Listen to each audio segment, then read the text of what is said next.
Dear students, आपण पाहताय इयत्ता 12वीतला पाठ पहिला वेगवस्ता. आपण चॅप्टर कंप्लीट केलेला आहे. आता त्याखालील कृती आपण पूर्ण करूया.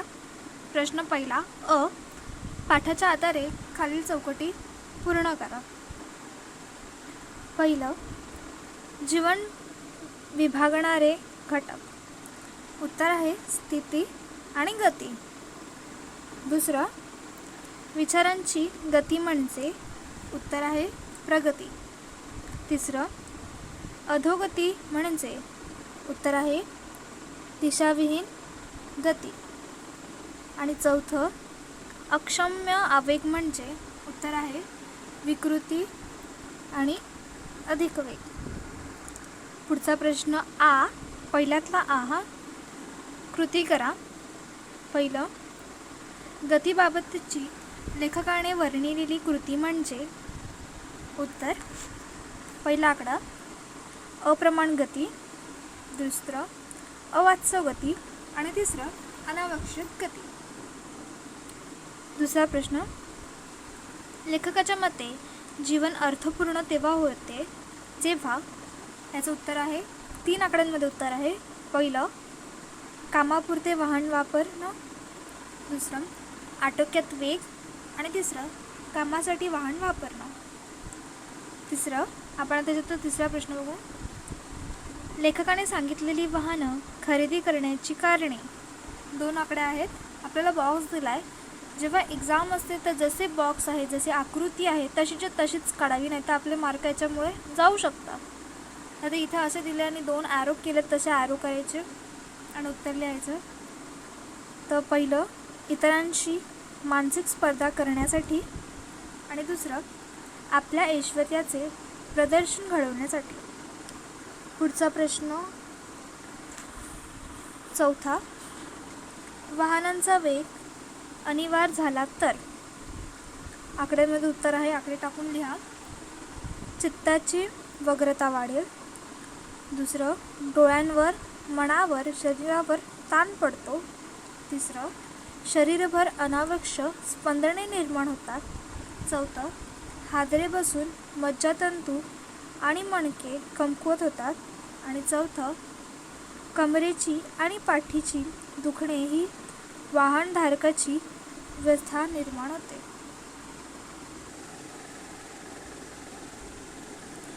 पुढे कृतीमध्ये दिला नाही आहे, पण काही एक्स्ट्रा क्वेश्चन आहेत ते तुम्ही लिहून घ्या, म्हणजे तुम्हाला बोर्डाला पण कामी पडतील आणि थोडं अजून एक्स्ट्रा होईल. 5वा आकडा, विकसित देशातील रस्ते. त्याचं उत्तर आहे रुंद रस्ते, सरळ रस्ते, एकमार्गी रस्ते आणि निर्विघ्न रस्ते. 6वं, निसर्गरम्य स्थान मंदिर. देहू, आळंदी, सिंहगड, बनवेश्वर, विठ्ठलमाळ. पुढचा प्रश्न पहिल्यातला ई आकडा, कारणे शोधा. त्यामधलं पहिलं, अमेरिकेतील माणसांचे जीवन वेगवान असते. तर कारण लिहा. उत्तरं मी दिली आहेत, तुम्ही पाहू शकता. घरात आणि घरोघर आणि दरडोई वाहनं उपलब्ध असते. रस्ते रुंद, सरळ, निर्विघ्न आणि एकमार्गी असतात. घरे, कार्यालये, बाजारपेठा यांत निदान 100 मैलांचे कमी अंतर असते. जवळच्या जवळ सगळे असते, सहसा नसते. अंतरवरच्या गोष्टींची जवळीक साधण्यासाठी दूरवर जावे लागते. दुसऱ्याचं उत्तर. दुसरा प्रश्न, लेखकाच्या मते गरजेच्या वेळी वाहनांचा वापर करायला हवा. त्याचं उत्तर, आपले जीवन अधिक प्रमाणात वाट्याला यावे, ते कृतज्ञतेने जगता अनुभवता यावे, यासाठी उसंत लाभावी म्हणून वाहनांचा वापर गरजेच्या वेळी करायला हवे. तिसरा प्रश्न हा पुस्तकात तरी दिला नाही आहे, पण एक्स्ट्रा आहे, लिहून घ्या किंवा एकदा तुम्ही ऐका. प्रश्न, जीवन हे 10 दिशांनी विभागले आहे. कारण. उत्तर आहे मुलांची शाळा एका टोकाला, कार्यालय दुसऱ्या टोकाला, मंडई एका बाजूला, तर दवाखाने दूर कुठेतरी दिशेला. अशाप्रमाणे जीवन 10 दिशांना विभागलेले आहे. प्रश्न दुसरा अ. योग्य पर्याय निवडून उत्तरे लिहा. पहिलं, जीवन अर्थपूर्ण होईल जर, आता इथे ऑप्शन दिलेत 4, त्याच्यातलं शेवटचं उत्तर हे आपलं उत्तर आहे.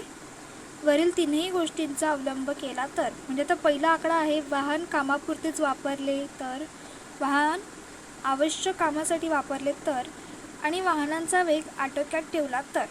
म्हणून चौथं ऑप्शन जे आहे ते बरोबर आहे. तर आपलं उत्तर हे येईल. ठीक आहे. दुसरं, निसर्गविरोधी वर्तन नसले म्हणजे, आता मी इथे ऑप्शन लिहिले नाही आहेत, तुम्ही पुस्तकात पाहू शकतात, पण उत्तर ई आहे. तातडीचा भाग म्हणून कधीतरी वाहन वापरावे. उत्तर आहे तातडीचा भाग म्हणून कधीतरी वाहन वापरावे. प्रश्न पुढचा दुसऱ्यातला आ आहे. वाहन वापरातील फरक स्पष्ट करा. त्यात असे 2 कॉलम करायचे आणि त्याच्यामध्ये तुम्ही उत्तरं लिहू शकतात. हे मी लिहिलेले उत्तर आहेत, तुम्ही लिहू शकता. पहिला आकडा, अमेरिकेमध्ये पहिला आकडा घरोघर आणि दरडोई वाहनं उपलब्ध असते. दुसरा आकडा रस्ते रुंद, सरळ, निर्विघ्न आणि एकमार्गी असतात. तिसरा आकडा घरं, कार्यालये, बाजारपेठ यात कमीत कमी 100 मैलांचे अंतर असते. चौथं, अंतरावरच्या गोष्टीशी जवळीक साधण्यासाठी वाहनांचा वापर करतात. आता भारत या कॉलममध्ये तुम्ही 4 आकड्यामध्ये लिहू शकता उत्तर. पहिला आकडा, आपल्याकडे अंतर कमी, माणसे खूप आणि कामे कमी तरीही वाहन वापरणं. दुसरा आकडा, मुंबईसारखी विस्तीर्ण नगरे गाड्यांनी साधलेली असते. तिसरा आकडा, जीवनाची टोके सहज साधता येतात परंतु त्वरा केली जातं. आणि चौथा आकडा, इतरांशी मानसिक स्पर्धा करण्यासाठी व आपले ऐश्वर्य प्रदर्शन घडवण्यासाठी वाहनांचा वापर केला जातो. इथे वाहनांतील फरक काय आहे दोघी देशांमध्ये, अमेरिकेमध्ये आणि भारतामध्ये, हे स्पष्ट करायला सांगितलं होतं. उत्तर तुमच्यासमोर आहे, तुम्ही पाहू शकता. आणि खरंच हे तुम्हाला काम पडेल एक्झामच्या टायमाला. असे क्वेश्चन विचारले जातात. हा प्रश्न 2 मार्कासाठी येऊ शकतो, तर इम्पॉर्टंट आहे. पुढचा प्रश्न तिसरा, खालील वाक्यांचा अर्थ सुधारून स्पष्ट करा. पहिलं, यथाप्रमाणे गती ही गरज आहे, पण अप्रमाण, अवास्तव आणि अनावश्यक गती ही एक विकृती आहे. आता अर्थ लिहायला सांगितला आपण. अर्थ आणि उत्तर, आपली कामे यथासांग पार पाडावीत एवढाच वेळ जीवनाला असावा, त्यापेक्षा जास्त वेग म्हणजे अक्षम्य आवेग म्हणावा लागेल. प्रामाणिक केलेली गती विनाकारण अनावश्यक वाहन घेऊन वेगाने फिरणे, तो अधिक वेळ आत्मघाती ठरू शकतो. अप्रमाण, अवास्तव आणि अनावश्यक वाहने वेग वाढला तर वाहनधारकाचा त्याच्यावरील ताबा कमी होतो, त्यामुळे अपघात होण्याची शक्यता असते. त्याचबरोबर वाहनाचा वेग अनावर झाल्याने चित्ताची व्यग्रता वाढते, मनावर, डोळ्यावर, शरीरावर ताण पडतो, शरीरभर अनावश्यक स्पंदने निर्माण होऊन शरीराला हादरे बसून मज्जातंतू आणि मणके कमजोर होतात, पाठीची आणि कमरेची दुखणी वाढतात.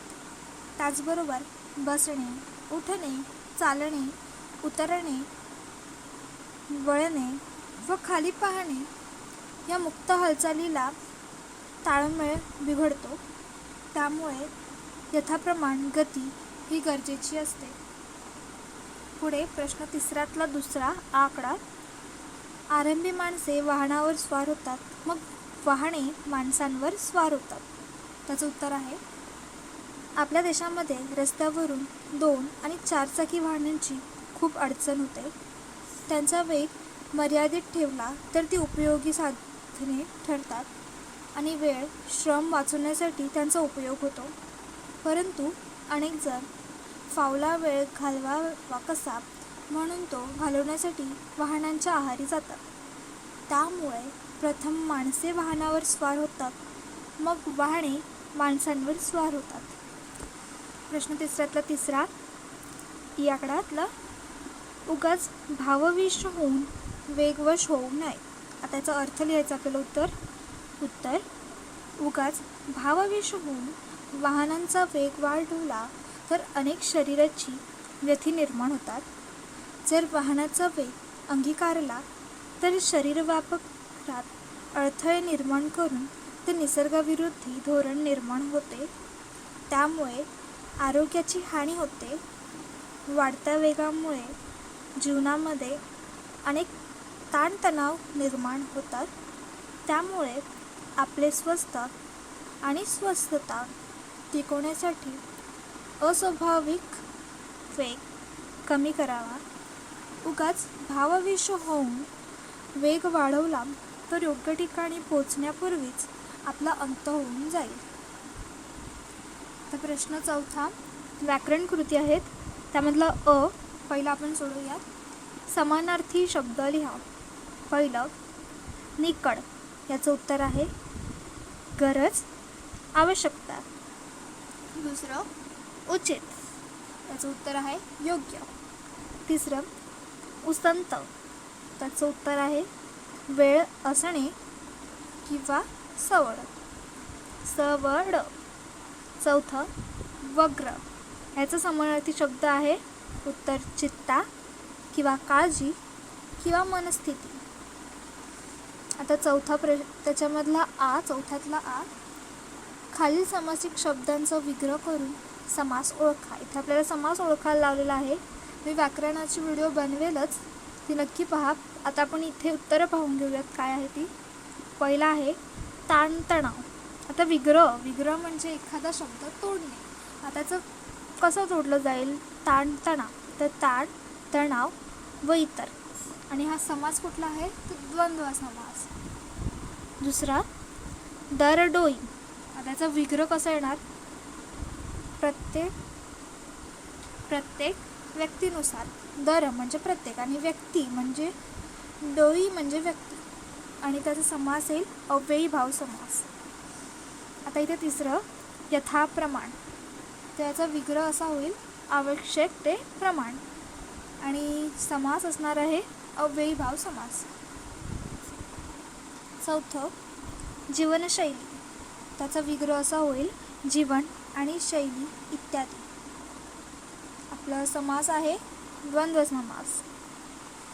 आता प्रश्न चौथ्यातला आकडा कंसातील सूचनेनुसार वाक्य रूपांतर करा. आता इकडे आपल्याला एक वाक्य दिलं जाईल, त्याचं रूपांतर करायचं असेल. तर आजच्या जीवनात विलक्षण वेगवानता आढळते. कंसामध्ये दिलं आहे उद्गारार्थी करा. आता हे उद्गारार्थी कसं होईल? किती विलक्षण वेगवान आढळते आजच्या जीवनात. उद्गारार्थी म्हणजे यालाच इंग्लिशमध्ये म्हणतात एक्सक्लामेटरी. तर तुम्हाला माहीत असेल, सारखंच आहे, मराठी आणि इंग्लिशमध्ये फरक नाही आहे, तसंच लिहायचं.